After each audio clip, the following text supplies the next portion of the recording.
Shalom Bapak Ibu Saudara-saudari yang dikasihi dan mengasihi Tuhan. Kita bersyukur hari ini Tuhan boleh memberkati kita. Mari sebelum kita membaca dan merenungkan firman Tuhan, kita berdoa.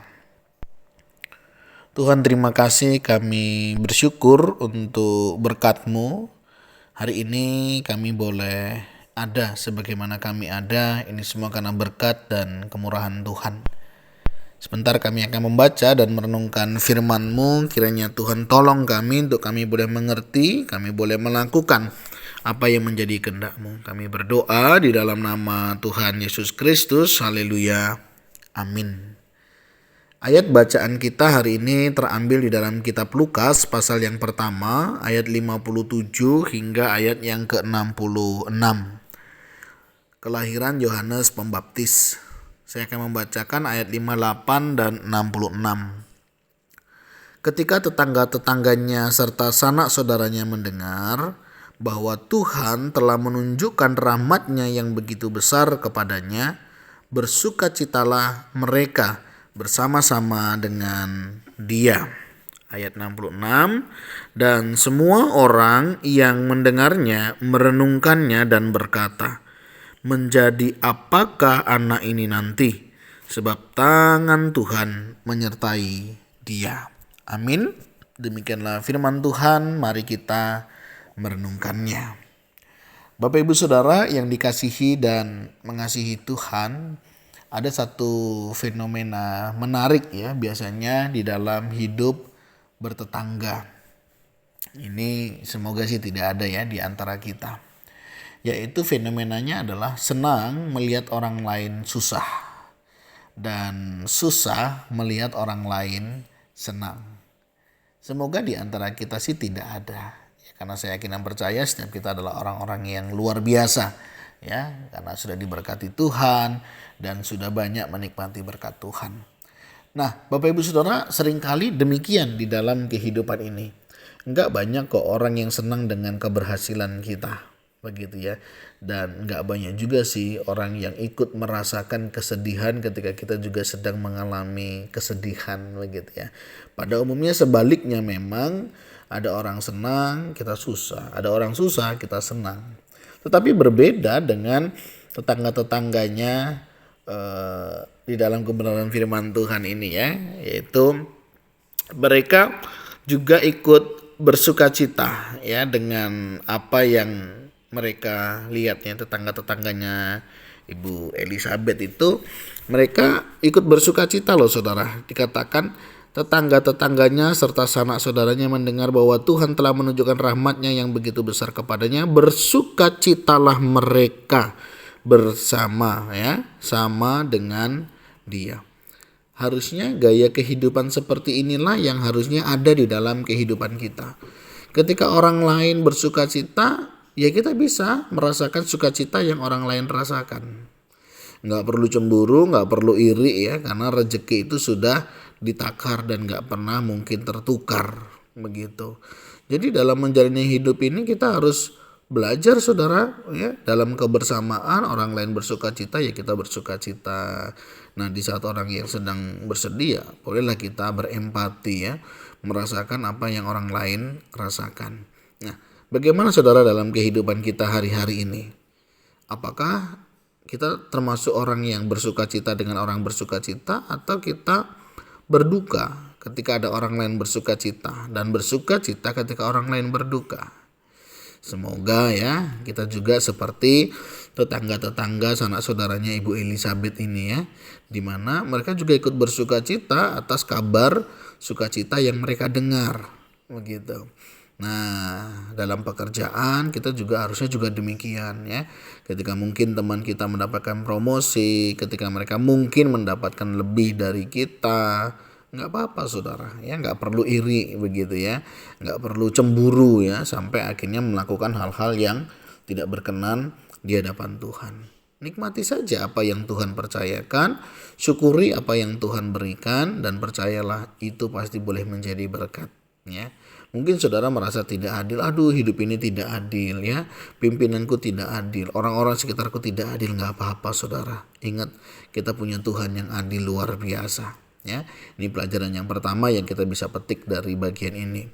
Nah, pelajaran yang kedua yang saya bisa tangkap di dalam bagian ini yaitu menjadi apakah anak ini nanti, sebab tangan Tuhan menyertai dia. Kadang ya di dalam perjalanan kehidupan kita itu banyak melihat loh bagaimana Tuhan itu menolong orang lain, bagaimana Tuhan itu menyertai kehidupan orang lain. Kenapa Bapak Ibu Saudara kita bisa melihat orang lain mengalami hal-hal demikian? Tidak lain tidak bukan ya karena mereka membagikan kisah hidup mereka. Jadi di dalam satu quotes ya, konseling, bagikanlah penderitaanmu maka penderitaanmu akan berkurang. Dan bagikanlah kebahagiaanmu maka kebahagiaanmu itu akan bertambah. Nah, kenapa Bapak Ibu Saudara kita sering mendengar karya-karya Tuhan di dalam kehidupan orang lain? Ya tidak lain tidak bukan karena mereka membagikannya dan mereka menceritakannya. Bukan tujuan kesombongan, melainkan karena mereka juga mau membagikan kasih Tuhan di dalam hidup mereka. Nah, kenapa kita tidak? Bisa jadi karena kita tidak membagikannya. Coba kalau kita mau belajar membagikannya begitu ya. Saya yakin dan percaya kisah hidup kita pun banyak hal Tuhan sudah berkati, Tuhan sudah pakai. Sehingga sebenarnya kita pun berkesempatan untuk menyaksikan kasih Tuhan. Nah, bersyukur ya di gereja kita itu ada satu kelompok pemuritan di mana di awal kita selalu diajak untuk mengucap syukur. Ada banyak ucapan syukur yang sering kali saya dengar itu berkat-berkat Tuhan yang luar biasa. Bahkan terkadang ya di dalam ucapan syukur ada hal-hal yang kita pikir iya juga ya. Bisa juga hal-hal demikian kita syukuri. Walaupun setelah itu kita sharing tentang pergumulan. Tapi dari pergumulan itu pun kita belajar. Beberapa waktu kemudian, beberapa waktu ke depan Tuhan menjawab. Dan itu adalah syukur kita. Nah, Bapak Ibu Saudara, dalam hidup ini bagaimana kita bisa mengalami kasih dan penyataan Tuhan? Bagikanlah perjalanan hidupmu, hidup kita bersama dengan Tuhan. Apakah itu suka maupun duka, apakah itu dalam kesulitan ataupun itu dalam kelimpahan. Mari coba kita belajar ya. Membagikan apa yang kita alami, membagikan apa yang kita rasakan. Dan mari coba kita rasakan. Dan kita nanti akan melihat betapa Tuhan luar biasa memberkati kehidupan setiap kita. Bapak Ibu Saudara, ada banyak hal yang kita bisa syukuri. Apakah ketika kita bangun tidur hari ini ya, bayangkan kita bisa bangun, kita bisa menghirup nafas udara yang segar, kita berjumpa dengan anggota keluarga kita masih diberi kesempatan untuk memulai aktivitas kita, apakah itu pekerjaan, apakah itu pelayanan. Ada banyak hal kita sudah diberkati oleh Tuhan. Dan kita boleh berkata, menjadi apakah ini nanti? Sebab tangan Tuhan yang menyertai. Wow, Bapak Ibu Saudara, ini sesuatu hal yang luar biasa.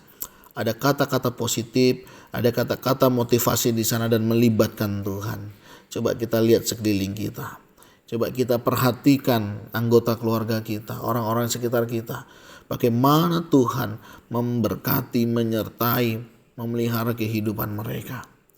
Saya yakin dan percaya semuanya Tuhan berkati secara luar biasa ketika kita mau belajar bersyukur, mau belajar berserah kepada Tuhan, dan belajar percaya kepada Tuhan dan mempercayai Tuhan dan mempercayakan hidup kita kepada Tuhan. Kita akan melihat bagaimana Tuhan berkarya luar biasa di dalam hidup kita. Mari jangan lupa bersyukur, nikmati proses, dan jangan banyak protes. Tuhan terima kasih, kami bersyukur hari ini Tuhan boleh berkati kami hingga kami boleh ada sebagaimana kami ada. Terima kasih Tuhan untuk kasih setiamu. Kami bersyukur Engkau boleh berkati kami. Kami berdoa untuk perjalanan hidup kami hari ini. Tolong kami belajar menikmati, mensyukuri dan menjalaninya dengan kasih dan pertolongan yang daripadamu. Berkati jika ada di antara kami yang sedang mengalami pergumulan, sedang mengalami masalah, Tuhan tolong campur tangan dalam hidup kami. Begitu juga di dalam kami menjalani hari-hari kami. Berkati jika ada di antara kami yang sedang terbaring karena sakit, jamah pulihkan, sembuhkan, dan biarlah setiap kami boleh kesehatan kekuatan daripadamu saja. Terima kasih Tuhan, ini doa seru kami yang kami naikkan di dalam nama Tuhan Yesus Kristus. Haleluya. Amin. Bapak Ibu Saudara, demikianlah renungan kita hari ini. Kiranya Tuhan Yesus memberkati kita sekalian. Shalom.